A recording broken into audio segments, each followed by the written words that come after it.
مولانا عبدالمجید ندیم صاحب بڑے اچھے خطیب تھے، اللہ ان کی مغفرت فرمائے، وہ فوت ہو گئے، ہمارے دوست تھے۔ یوسف سیٹھی صاحب ایک بہت بڑے امیر آدمی تھے الحمدللہ، لیکن اللہ نے ان سے قرآن کی خدمت کا بڑا کام لیا۔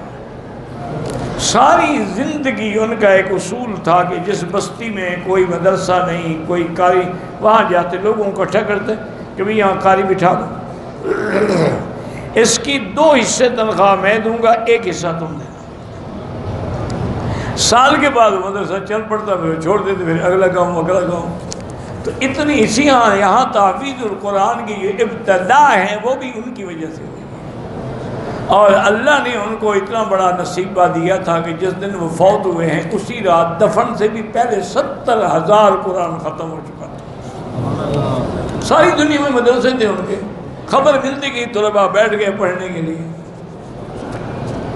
تم اپنی اولادوں کو انگریزی پڑھاؤ گے، انشاءاللہ وہ بھی قبر پہ کھڑے ہو کے ٹاٹا ہی کریں گے نا، قرآن تھوڑا پڑھیں گے۔ اچھا ڈیڈی، اوکے۔ اللہم صلی علی سیدنا محمد وعلی آل سیدنا محمد کما صلیت علی ابراہیم وعلی آل ابراہیم فی العالمین انک حمید مجید۔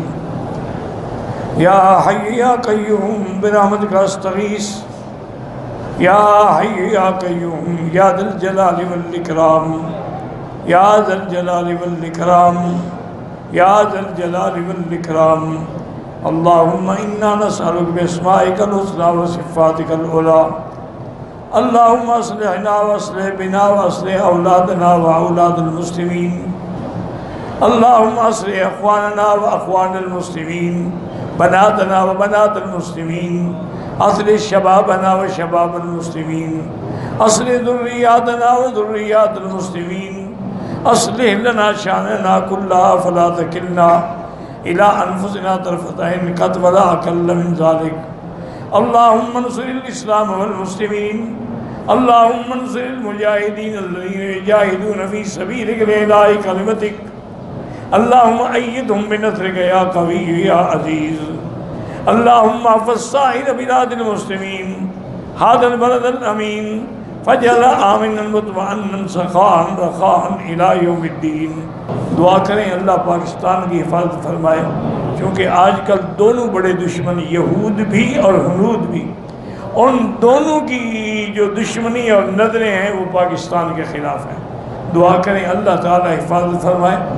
اللہ تبارک و تعالی نے ہمارے جو مجاہدین فضائیہ والے ہمارے ماشاءاللہ شاہین ہیں، اللہ ان کو اور زیادہ بصیرت دے، اور زیادہ قوت دے۔ آج بھی انہوں نے ماشاءاللہ ایک دشمن کا ڈرون آیا تھا تو 150 میٹر کے اندر ہی گرا دیا اس کو، آگے ہلنے ہی نہیں دیا اس کو۔ الحمدللہ ثم الحمدللہ ہمارے جوانوں نے نظر رکھی ہوئی ہے، اللہ ان کی بھی قدم قدم پہ ان کو طاقت دے، ہمت دے، اور ملک کی سرحدوں کی حفاظت کرنا یہ سب سے بڑا ثواب ہے۔ یا الہ العالمین، جو ہمارے مسلمان شہید ہوئے ہیں، آج کل جو حادثہ ہوا ہے بڑا، اللہ تعالیٰ ان کی مغفرت فرمائے، ان کے درجات بلند فرمائے، اور پسماندگان کو صبر جمیل عطا فرمائے۔ یا اللہ مسلمان فلسطین میں ہیں، حلب میں ہیں، شام میں ہیں، کشمیر میں ہیں، ہند میں ہیں، عرب میں ہیں، عجم میں ہیں، افغان میں ہیں، ان کی جان مال آبرو عزت کی حفاظت فرما۔ یا اللہ پوری دنیا میں جہاں مساجد ہیں، مدارس ہیں، مراکز ہیں، دین کے ادارے ہیں، دین کی جماعتیں ہیں، دین کے افراد ہیں، ان کی قدم قدم پہ حفاظت فرما اور مدد فرما۔ ربنا تقبل منا انک انت السمیع العلیم وتب علینا انک انت التواب الرحیم، وصلی اللہ تعالی علی خیر خلقہ سیدنا محمد وعلی آلہ وصحبہ اجمعین۔